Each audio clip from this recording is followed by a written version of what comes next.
Today we're going to be talking about navigating the pre-med curriculum, and this presentation is brought to you by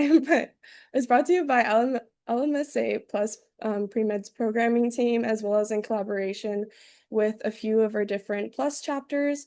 And so LMSA is a Latino Medical Student Association. I'm sure that many of you all know what LMSA is, so I won't go into grave detail about it, but it is essentially a nonprofit organization, nonprofit not national organization that caters mentorship, resources for pre-meds and for medical students, as well as different opportunities. And there's so many different opportunities that we have with LMSA, and whether that's seminars, our conference that we're super excited for, as well as other workshops and other collaborative events as well.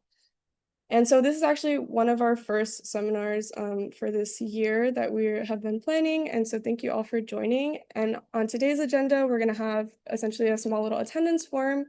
As I mentioned, there is a pre-seminar survey that we hope that you all can fill out for us, as well as some introductions where our panelists will be able to introduce themselves, as well as like what institution that they're from, and why they are on a panel today, to share some of the pre-med advice that they have for you all today. And that's when we'll jump into the presentation itself and hopefully have an opportunity for Q&A and a post survey, as well as some other exciting announcements. And again, this is a very interactive space, so at any time that there's any questions, you guys can definitely ask in the chat box. There are plenty of us that can try to answer in the chat as well, or even respond verbally to you all. So please, if there's any questions, don't hesitate to ask. And without further ado, here's the attendance and pre-seminar survey. Please complete the attendance to receive that seminar recording. As I mentioned, that this will be recorded throughout the presentation.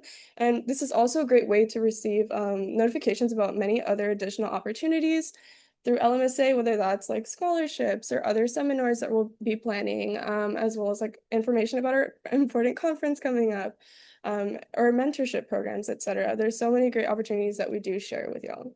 So I'll keep this up here for maybe about a few more seconds. And in case you need this as well, we can send it in the chat. I don't know if Catherine, you can help me out with that as well. Yeah, for sure. I've already sent it in the chat. Awesome. So please make sure, guys, to complete it so you can receive the recording and all the other resources. Thank you. Perfect. And now I'm going to pass the baton over to introduce our panelists.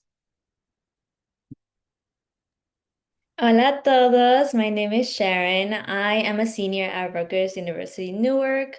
What I'm really passionate about is research, mentorship, and leadership. A fun fact about me is that I love gardening and have grown a variety of succulents in my backyard.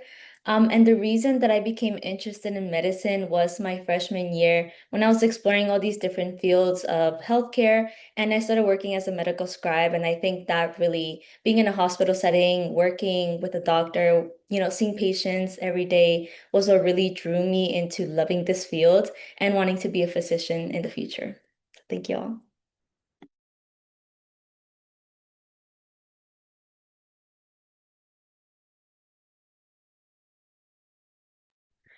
Okay, welcome everybody. My name is Nicole Paz. A little bit about me. The institution I go to is Rutgers University, Newark. I'm an incoming senior, and something I'm passionate about is the field of pediatrics and mental health. And fun fact, I do Hagwa gel and henna designs. I just been recently doing it on my friends and everybody. I was interested in the medical field was first introduced to me because I got my certification as a nurse assistant. So I really got to see like the hospital setting as well as working with children. So that's why I was more like intrigued with pediatrics and just that sort of field. Good evening. I'm Cristal. I go to UCR. I'm an incoming fourth year studying bioengineering and Spanish. Some things I'm passionate about are orthopedics and, of course, bridging the language barriers within the healthcare field. Um, Fun fact about me is that I tore my ACL and meniscus 3 times, hence the passion for orthopedics. And of course, sports comes with that. Here in my pictures, you can see I've been involved in research with City of Hope, wearing my scrubs as a medical assistant and also volunteer for a street clinic. And then in the bottom here, which I'll relate to later, is the my whole team for intramural soccer. It is something that keeps me sane throughout my undergrad.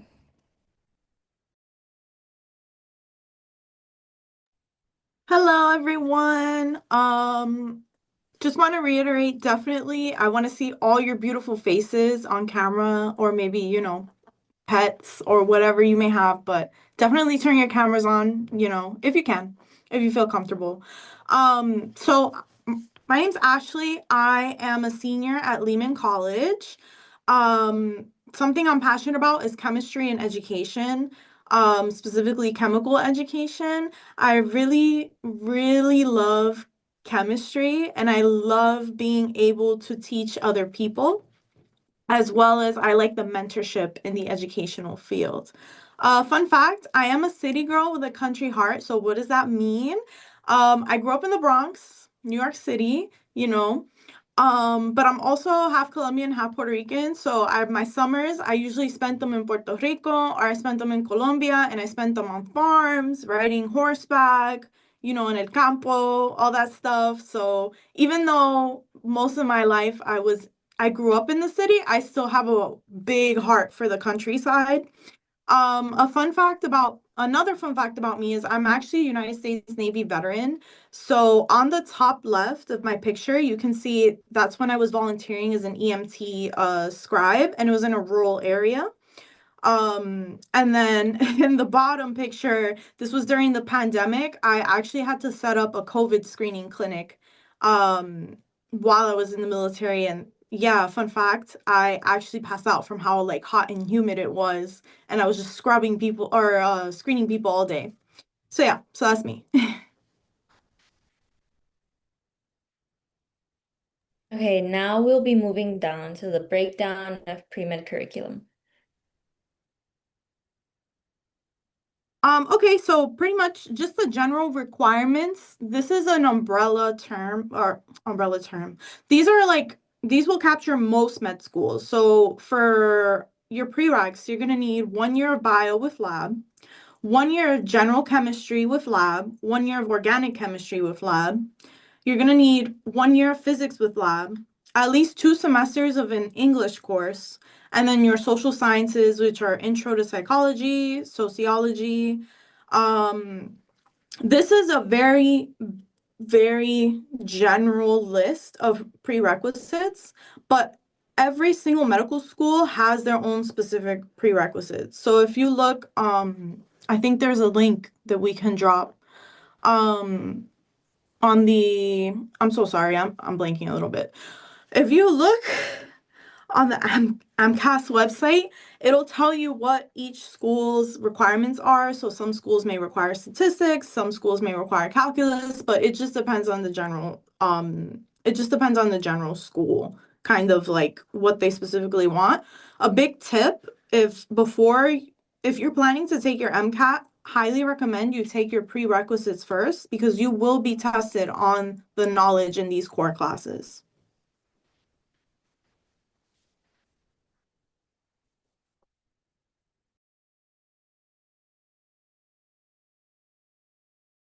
Okay, so moving on to curriculum information. So prerequisite course requirements, make sure to know your science prerequisite classes before you join any classes to begin with. For example, before enrolling in general chemistry, you need a math algebra completed. As well as you don't need to be a STEM major. So literally, I've met people that are probably like just sociology majors or maybe anthropology majors, music majors, something you're passionate about and studying as long as you just complete the required science courses that either you search up on the AMC website, the specific med school you want. Also, as meet with your advisor, mentors regularly, they can help you plan effectively and stay on track because it is very easily to go off track whenever you're dealing with so much curriculars and you're just studying a lot. So really plan to schedule advice very early because advisors just have they have a lot of students. So just plan to do it as early as possible. Also, you can also plan for summer courses if you really need it. So you can use these summers to plan strategically about what classes you still need to take, whether they're prereqs that you can take at your own institution, or it's a little controversial. We know we can get into it in the Q&A session, but you can take it at other institutions too. We were just told that, like they might not count towards medical school or like your school, so just be careful with that. But if you can take it in your own institution, that's great because you're using your summer to fulfill these requirements and also advancing so you can quickly get to your major classes that are important for whatever major that you're doing. But plan strategically. The second thing is taking courses at other institutions. Like I said, you can count, but you should confirm with someone.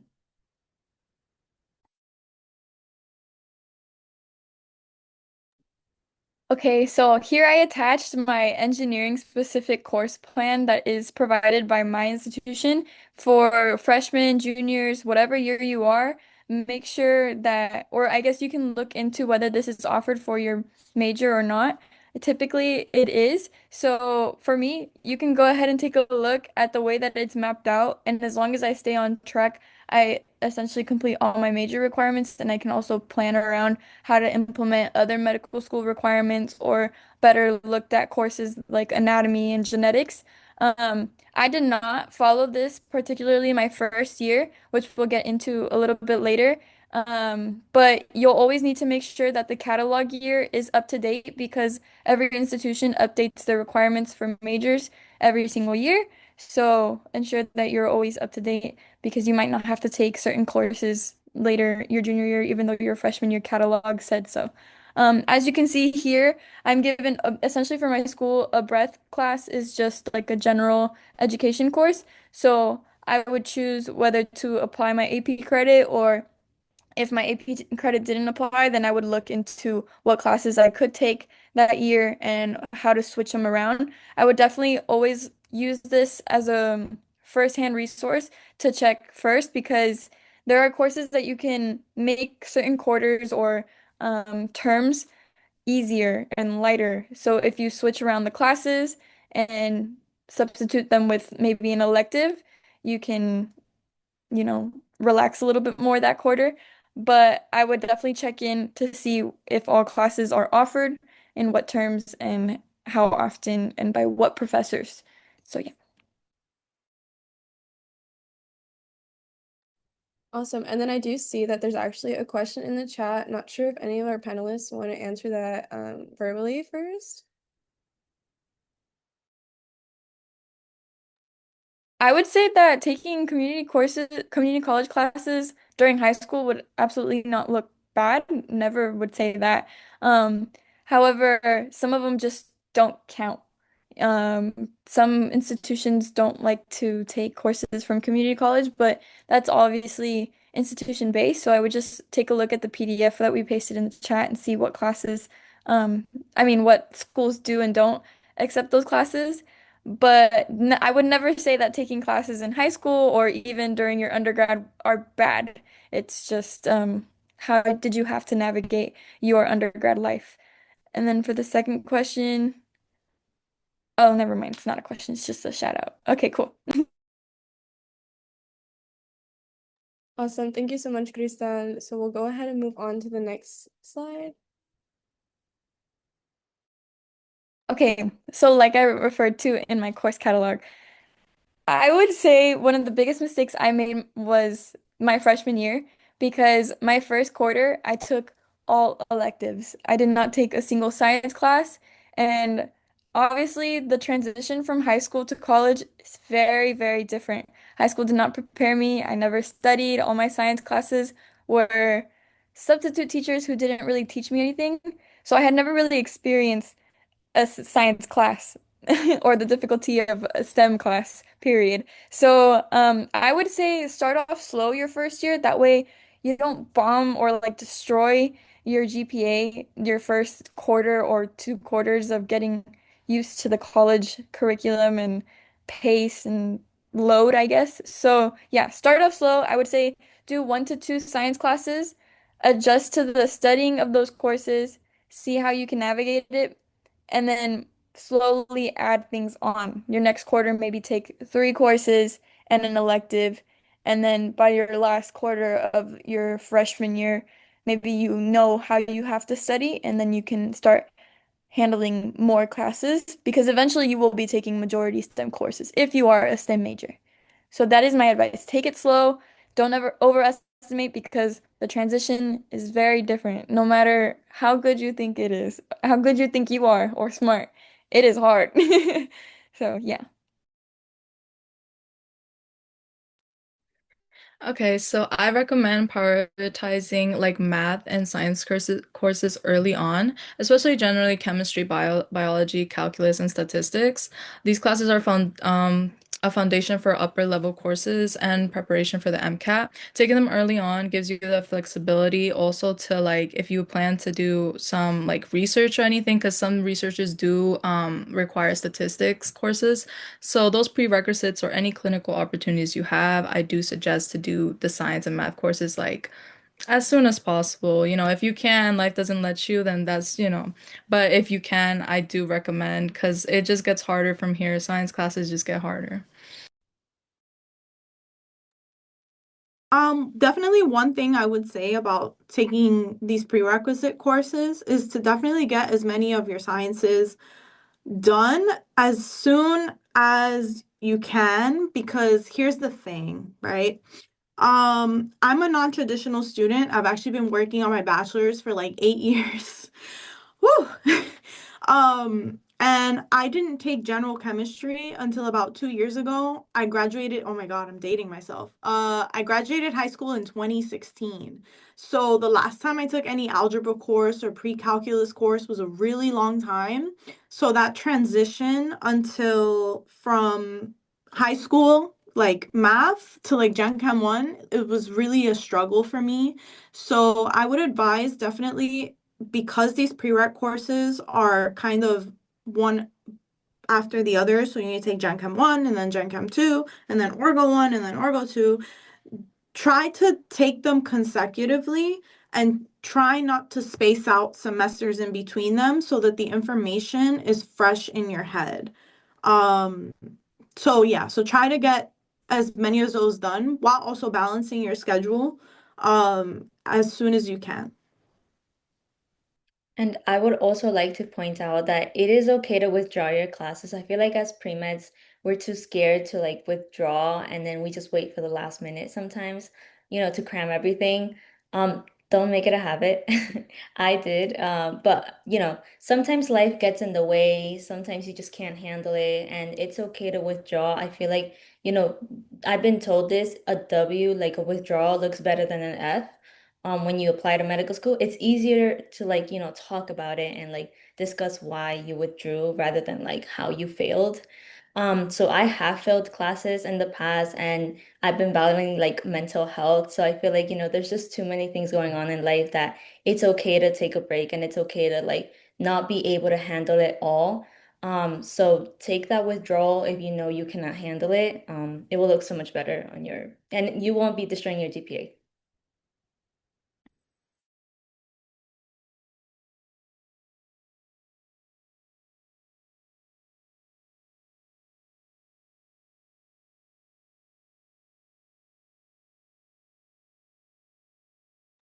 Okay, so now we're gonna jump into how we can actually balance these classes with other responsibilities.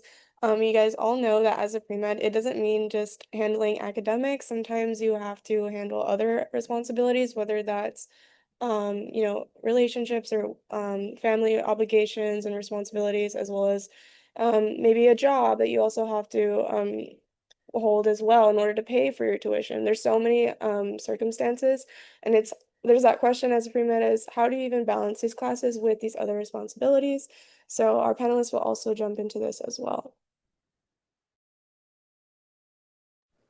Honestly, the biggest thing is to live by your calendar. If you want to do paper planner, if you want to do online planner, Google Calendar, whatever works for you, but definitely to make time make the time to put all your classes on your calendar when you have a midterm coming up when you have a shift coming up, if you're working, volunteer events. Your calendar is your holy grail. And make sure to schedule fun stuff too, but your calendar will be your holy grail for sure.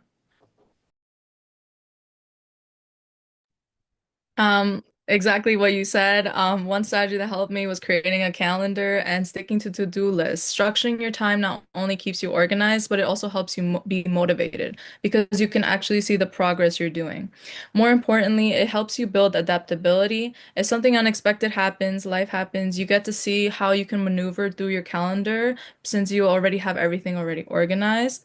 So again, I live by my calendar as well. It helped me with my workspace in the hospital, as well as a lot of scheduling with courses and a lot of like opportunities I would like to go into. Once again, schedule everything. I at one point had 4 jobs. I was taking 25 units, and then I was studying for my medical assistant exam. Like, and people always ask me, how did you do all that? And I'm like, I make time. My calendar has everything in there. But most importantly, I schedule in my breaks. Like I will schedule in going to play pickleball with my boyfriend or going to throw the football with my homies, like, or going to some freaking soccer game, whatever it had to do with that. Let me not think about school. I scheduled it in because as disciplined as you need to be with school, you also need to be disciplined with your fun activities. It starts and ends when your calendar says so. So I would just say, just make sure you implement those things because if not, you will get burnt out. Yes, I second what Crystal says. At first, when I heard, the term balance, I didn't really understand what it meant until later, which is literally having stability in all aspects, including mental health. Like Crystal says, prioritize as much as you do in school and in your pre-med classes and, extracurriculars with, your personal life too. So there has to be that balance, which means that you're okay, like mentally, and as a human, you're growing while also doing like the things that you need for medical school. So that balance is very important. And if you have more on one side than the other, then there's not going to be any stability. And then you're going to go insane like me. Okay, now. Awesome. Thank you guys all for sharing. If anyone has any questions, feel free to again ask in the chat. Or you can even raise your hand and we can have you unmute. But I have again, a question. yeah, of course, Sid. Thank you. So while all of you people, our speakers were talking, I noticed that you guys were using the word like institution. I was wondering if I should have a, is it referring to like a medical school or is it referring to the college that you're attending? I see you shaking your head, so I'm be like, that's a yes on medical school. Um, I'm like day two freshman. Should I Yes, have it's already picked out? actually it's your undergrad institution. Oh, okay. I was like, oh no, should I Exactly. have a medical school already picked out? I'm like, I'm not at that No, step yet. not at I all. don't think so. Especially at your stage, you're totally fine. And I'm glad you're Yeah. here because like you're starting really early on. So by institution, we mean like whether it's your community college, your university, those those goals. Okay. Thank you so much. Yeah. No problem. Okay, are there any other questions? But thank you for asking, Said. I'm glad we were able to clarify that. All right, so again, as we could see, calendar is something we all live by. That's something I also live by, my Google Calendar. I also am a big fan of Notion. I don't know if anyone uses that. It's very cute and fun to use. And I also want to emphasize again, like the importance of, finding like balance in all aspects, whether that's, getting into hobbies. I think college and going to a university is a great time to find like hobbies you're interested in. As you guys saw when our panelists introduced themselves, they all have very unique hobbies as well and interests. And you can't find those passions unless you make time for them. So again, that's really, really huge. And I want to emphasize that on here as well.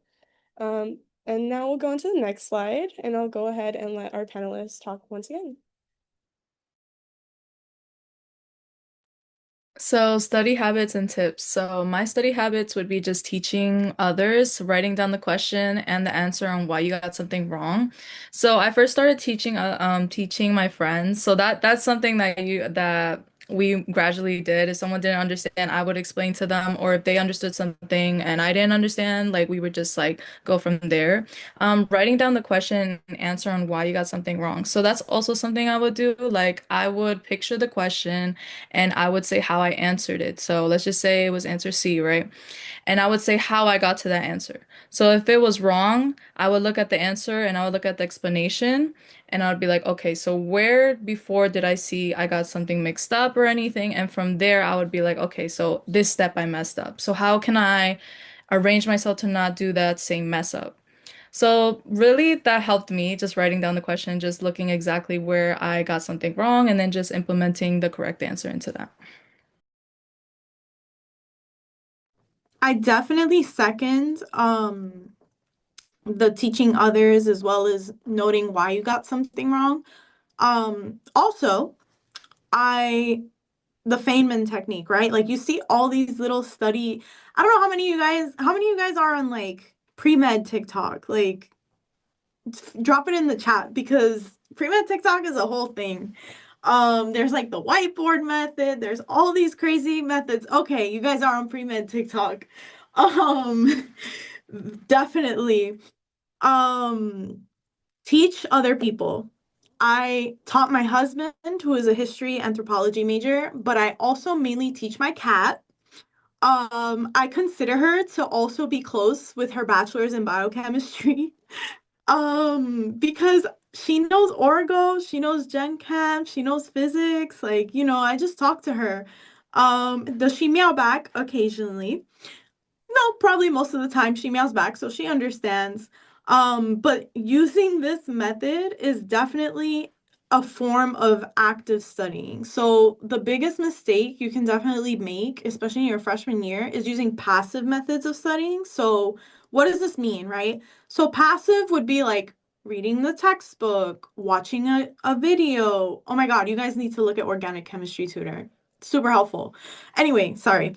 Um, yeah, so that would be passive, which is good for content review, but where you're really going to do most of the learning in your courses is basically doing practice problems, going over the text, asking yourself, what did I just learn today? Like Nicole said, if you got a question wrong, write down why you got it wrong. Ask that question.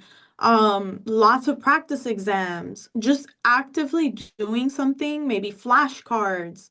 That's gonna be where you learn the most, is when you use active study techniques. Once again, I totally like am in favor of teaching others. Well, I love glycolysis, I love biochem, and I love OChem. So when I was learning these specific subjects, I think I love them because I was able to talk about them with my friends. I have these business majors, who have no idea what the heck I'm talking about, but I'm trying to explain it to them like, oh my gosh, look how our body works, or look at how these chemicals like react and all this. And they're like friendships. I was telling them, and they're just looking at me and nodding, pretending like they know what I'm saying. But that helped me a lot because if I would say something wrong out loud, I was like, oh, no, no, no. And then like they would respond something funny. And then in the middle of the exam, I'm laughing because I remember that exact conversation and now I get the question right? So just like kind of creating those specific sparks in your brain, I feel like that helps you remember stuff. Also, I would say participate in class because you'll remember if you got it wrong, how embarrassing that was. And then if not, the participation for me has always been essential. And once again, OChem. I was always answering out loud. No matter whether the professor asked or not, I was just like, blah, blah, blah, either quietly or when he actually asked out loud. And it was really nice because in like that, people also think you're more welcoming. And I would get people coming up to me asking, hey, like, you want to go study? I saw that you really participate, or I saw that you got this wrong. I can explain it to you. I got this wrong, but you got it right. Can you explain it to me? And then we would just go right after class and talk about it. I also love whiteboards. I think somebody mentioned it in the chat. I absolutely love whiteboards. I have like four in my room, and they always have different bonds going on. When I was in biochem, they had all the amino acids and what they do and la la la, all their characteristics. So I absolutely love writing things down. I would also say that when you're going through your notes or taking notes, catch on to patterns specifically, once again, OChem and biochem, because if you know the basics, you can come to the right answer when it becomes this more complicated question. So yeah, just make sure you catch on to the small little patterns. And then my institution, UCR, offers these things called supplemental instruction, SI. It's like a group tutoring session, but it's fun, interactive, and that totally helped me. So I would say like seek some form of support like that.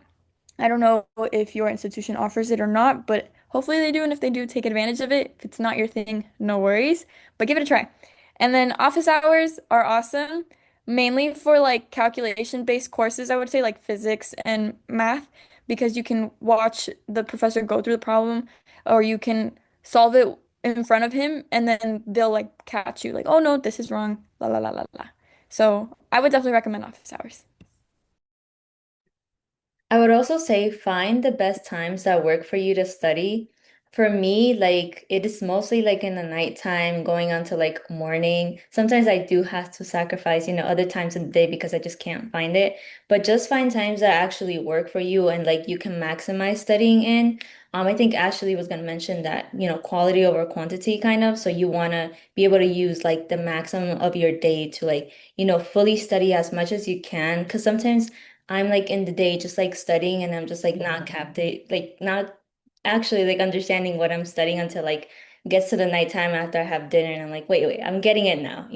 So just find the times that work for you. Also, it might be different for different classes. So just use college to really explore, all of these things that all these panelists are saying. Try them all out, see what works, what doesn't.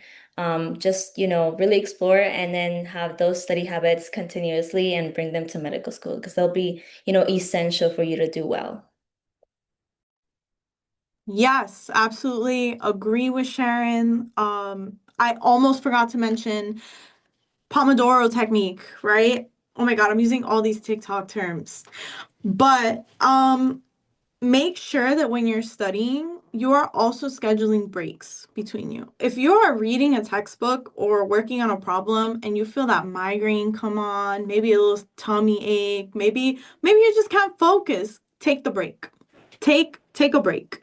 Pomodoro technique is like 20 minutes studying, 10 minutes, doing whatever.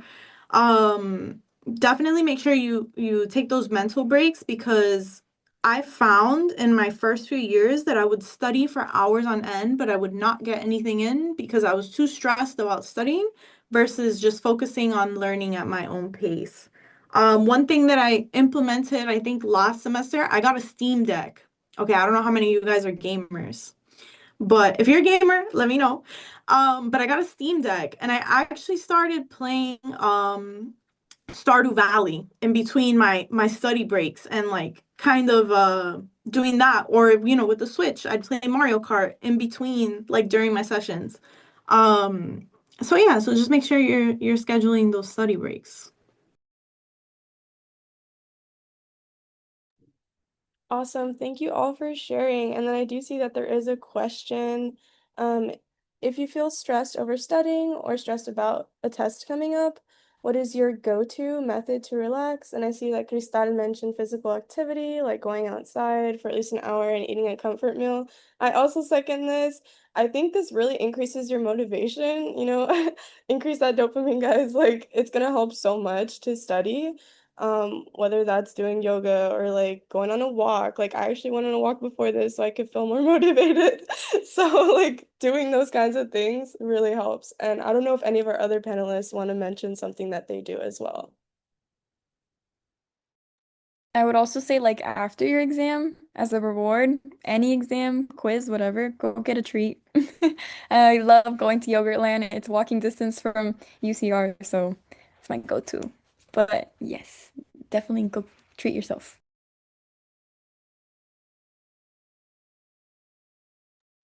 Okay, awesome. So we'll go to the next slide. So essentially, this slide is about something that our panelists wish they knew before starting their classes, since they are all, I believe, fourth years or pretty much later on in their curriculum. So they're now already pretty much done with the pre-med like curriculum, such as like Gen Chem, OChem, Bio, and all of those introductory courses. So I'll go ahead and let them talk once again. So definitely, I have heard some horror stories. Um, Not me personally, but learning through some friends. Definitely meet with your pre-med advisor proactively. You do not want to be reactive and be like, oh my God, I have to register for classes tomorrow. Let me schedule something. Or, oh my God, I have no idea what the timeline is for my medical school applications. I need to, no. Personally, what I do is I schedule meetings with my pre-med advisor at least 3 times a semester. I scheduled beforehand to see what classes it is that I need to take, what prereqs I need to take to keep on track. I schedule in the middle to kind of let them know what's going on, let them know, hey, these are the extracurriculars I'm working on. Is there anything else I should be doing at this point? And then also at the end, kind of like a wrap up, and also to look at the following semester and help choose classes for the following semester. Um, Also, I'm a forgetful person. I have the memory of a goldfish. Um, Whenever you do meet with your pre-med advisor, make sure you're taking notes for yourself because a lot of this information is very overwhelming. They might be like, okay, your freshman year you do this, your this semester you do that, your sophomore year, and then if you don't write it down, you're gonna end up forgetting and also kind of like you might end up asking the same question versus if you have something written down and reference for yourself. So I literally would take meeting notes every time I would meet with my advisor. And then the next time I meet with him, I would follow up on whatever questions I had, ask them about this. Hey, I changed my mind about that. But definitely keep like a journal or some sort of something to write down every time you meet with your advisor because it helps you stay on track.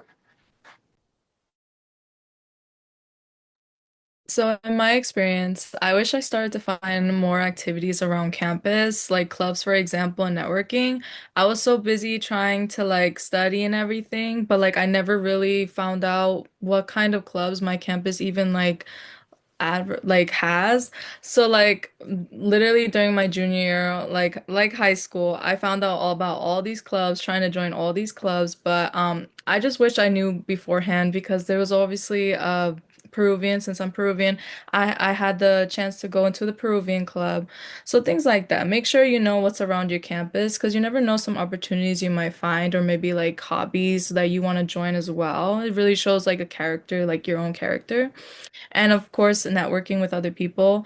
Like the more you talk around campus, they might know like just different sides that you probably won't know when coming into campus. So just make sure to talk around. Sorry, I got distracted with the chat.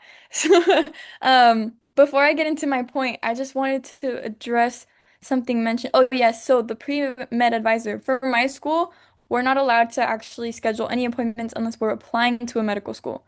So I would definitely second Sam saying that you should look for a mentor. My first year, I found a mentor immediately, and he's now in medical school and trying to like drag me along.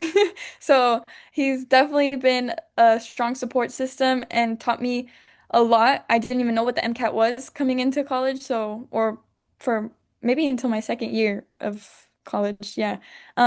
So that's kind of like rough.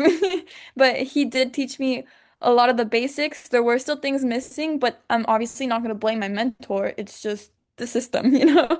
So, my actual point here on the slide is that I knew the MCAT and application like timeline for matriculation and how I would avoid gap years or how I wanted to purposely have gap years because everybody to each their own, you know, some people want gap years, some people don't, but a lot of people want some control in choosing. And I felt like I didn't because I didn't even know how it worked and when I had to actually take it. And so I would look into that It's available on the AMC and a lot of other sources. You can just look up what is the medical school matriculation timeline, and it'll let you know when you should be studying by like technically when you should be studying, when you should take the MCAT, by when you should apply, and when the application opens. All those other details I will not go into because that's going to take forever.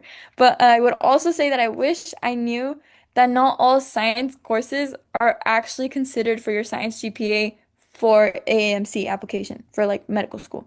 So I'm an engineering student, which yes, it is STEM, but you don't hear a lot of pre-med saying, I went into engineering before medical school. It's not necessarily the smart move, according to many. But I had assumed that all my engineering courses, being a bioengineer, biomedical engineer, would apply towards my science GPA for medical school. Come to find out, my fourth year, that a lot of the courses that I took and excelled in, right, compared to my first year bombing classes because I overestimated, don't actually count. So I need to retake courses from my first year that actually do count towards that GPA. So I would just say make sure you look at that on the AAMC website as well, like what they actually consider how you can boost your GPA. Let's say you didn't do too well in one basic science course, like a bio course that you had to take for your major. There are other like nutrition courses. Not all schools accept them, but like look into that. Like nutrition course is considered biochem, so GPA boost. There are physics classes that are also considered for your GPA. Take that as a GPA boost. These GPA boost classes are very, very helpful right before you apply. So I would definitely just say look for it all.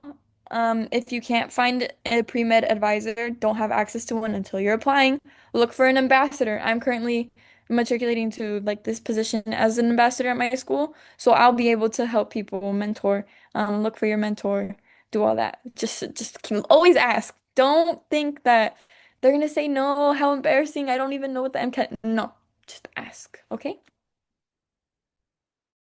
And just to tie it home, find your support system early. I feel like it's kind of an obvious thing, but I wish coming into college, someone would have told me to find my support system.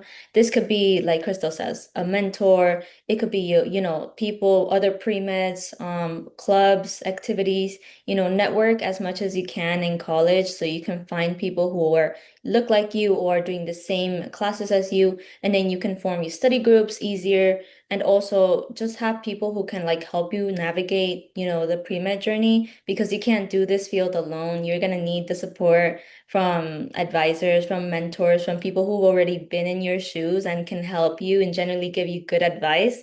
Because some advice isn't good. And like you won't know until you network and talk to a lot of people and then find, okay, that was not good advice. This is like what actually I need to know. So talk to as many people as you can. Find these people early on. It's gonna save you a lot of time and stress.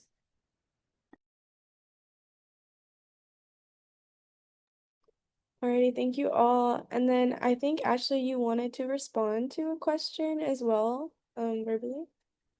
Yes, so Anthony, hi. So the question was, will taking classes that are recommended by a medical school be considered as important as your GPA, MCAT score, and extracurriculars?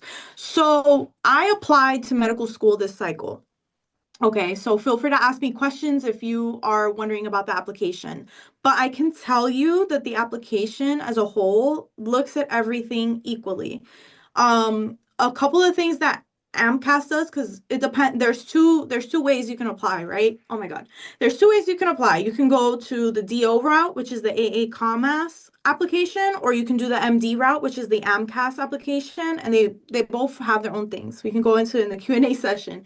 But so AMCAS specifically looks at your science GPA. So, and like Cristal said, double check what courses are counted as sciences for you. So they look at your science GPA for those prerequisites, and then they also look at your other classes and your GPA in those classes. As far as GPA matters, it is important that you keep your GPA up. MCAT is also another thing that is looked into.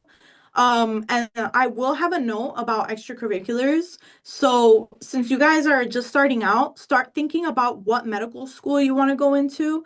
Because one issue that I had when I started applying was I'll just go anywhere, right? Wherever they take me.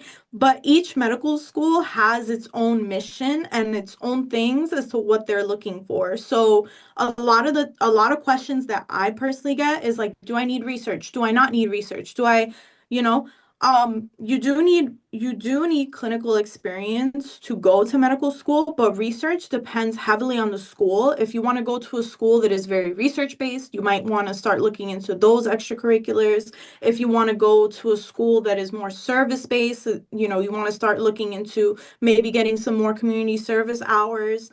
And then of course your clinical experience is pretty much every school. But definitely start kind of exploring the schools that you would like to go to. Because as far as your extracurriculars go, that'll help you kind of shape exactly where you want to go or what your application looks like, as well as make sure that you are doing things you actually care about, right? With the extracurriculars. So it looks way better if you do one club for a long period of time because you're passionate about it versus just doing a bunch of different things because it looks good, right? So definitely if you're going to do extracurriculars, make sure you look at the medical school and make sure you're doing things that you care about, like you're joining us, LMSA, get involved with us.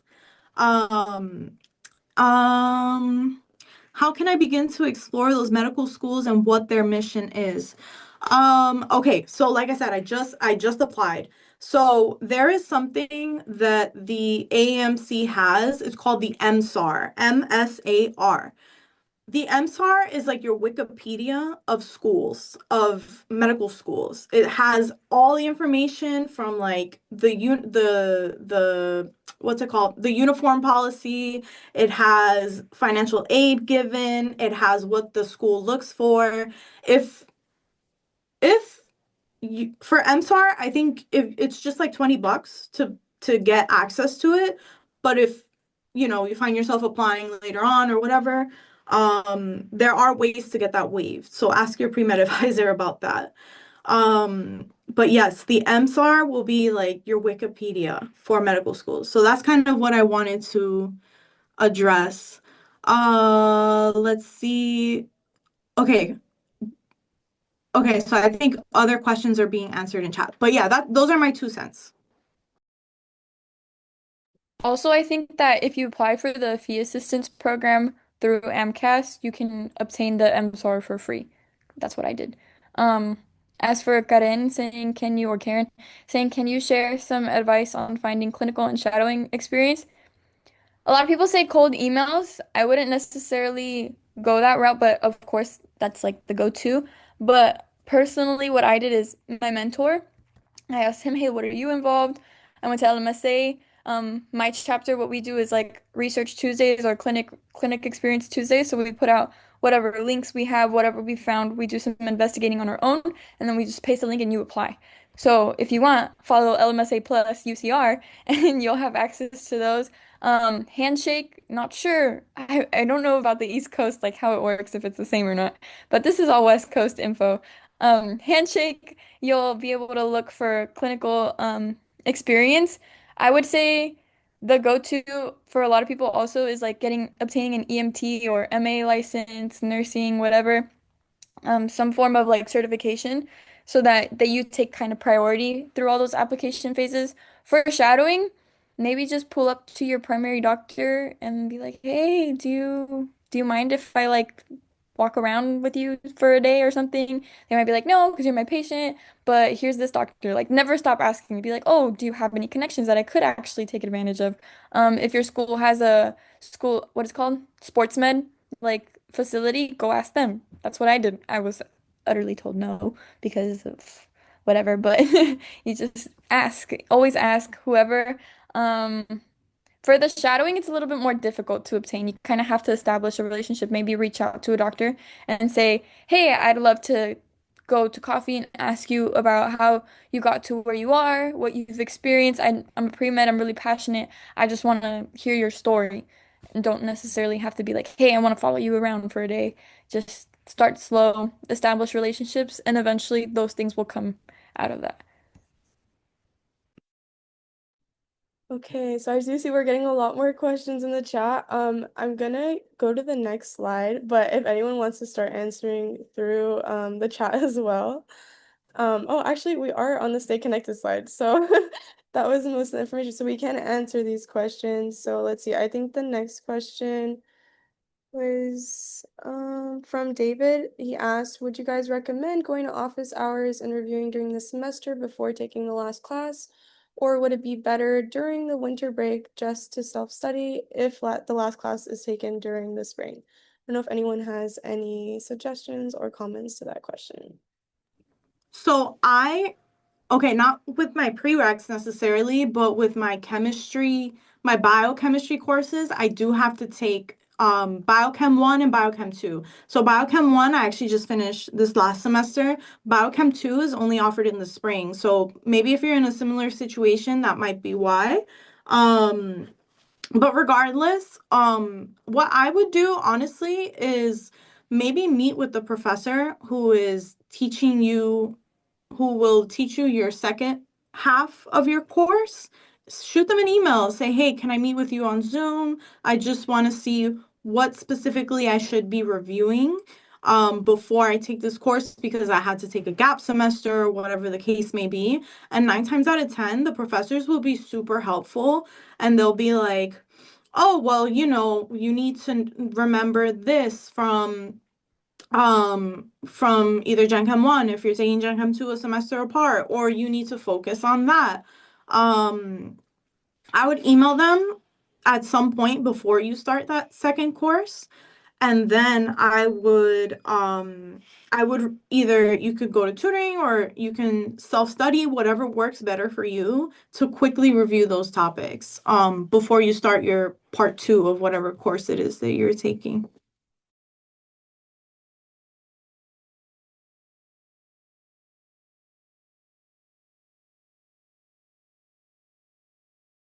Okay, and then I think Anthony had another question. I think Tristan was already commenting or responding as well.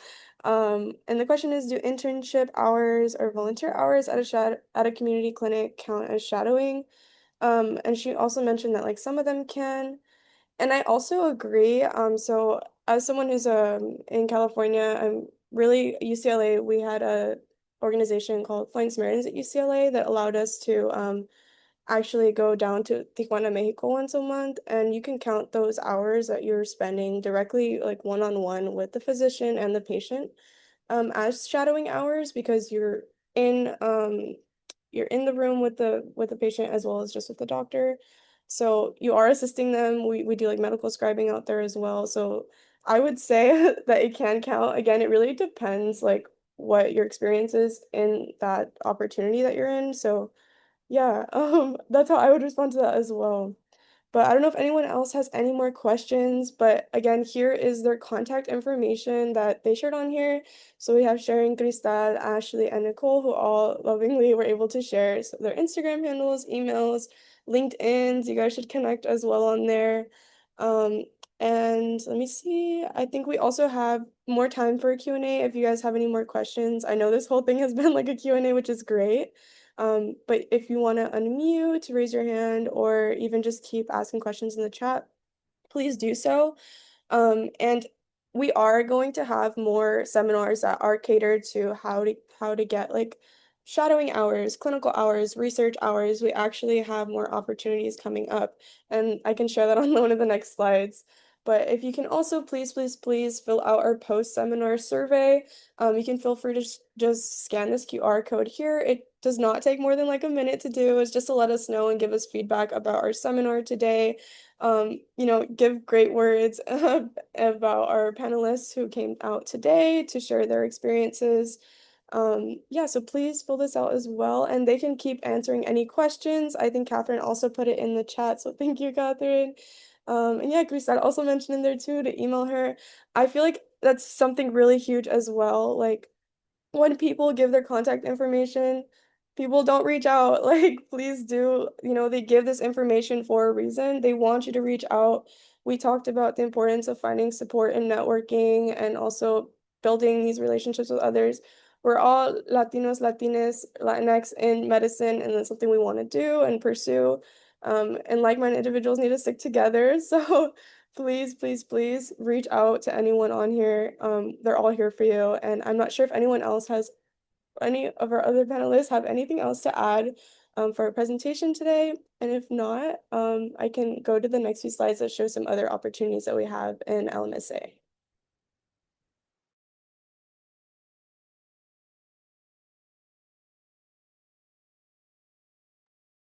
Okay, and then just some other announcements and opportunities that we have for everyone.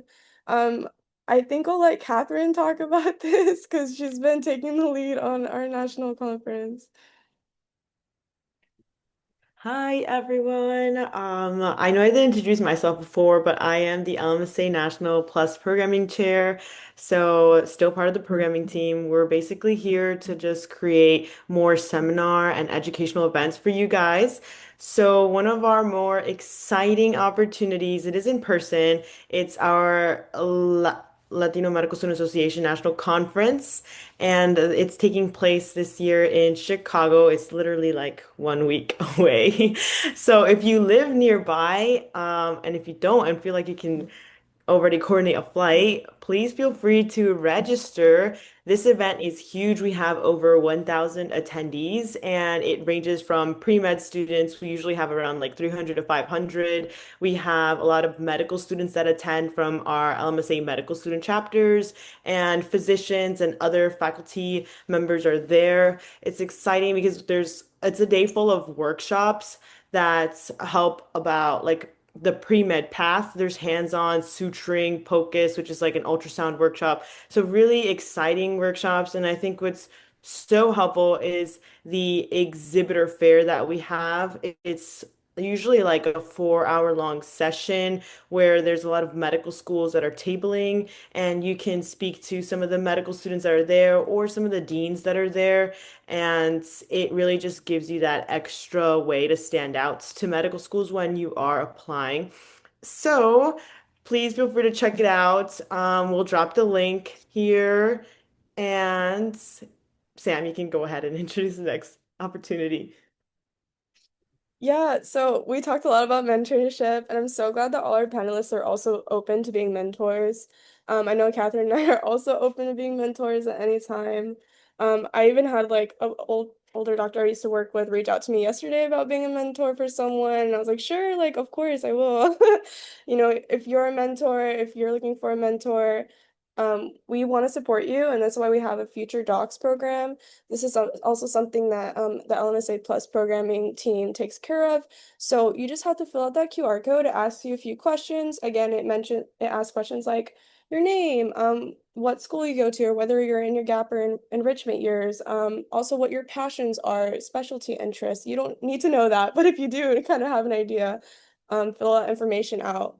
And we try to pair you up with someone who's like in your region or based on similar interests and passions or backgrounds even as well. We are very intentional with the mentorship pairings that we pair. This is something that we're super passionate about, and we're super excited to have this mentorship program because we've been able to match so many different pre-meds from all over the United States. And I've also been able to match like pre-meds with medical students who are even in the Caribbean. Like it's so diverse. Like there's so many medical schools and so many opportunities. And it's just an amazing program. Again, if you guys are interested, please, please, please scan the QR code. Even our panelists, if you guys want a mentor who's in medical school, please fill it out. We will match you. And then kind of jumping into another seminar we have that will be on Tuesday, September 16th. Super excited for this one as well. And this is another event that is planned from the LMSA Plus programming team. We're super busy. It's called Maximizing Gap Years and Research Pathways for Pre-Med Students. And this one is mostly catered for non-traditional students, especially for if you are planning on taking gap years or enrichment years. What are some opportunities or research options that you can find to really strengthen that medical school application that we talk about? So if you're interested, like please join.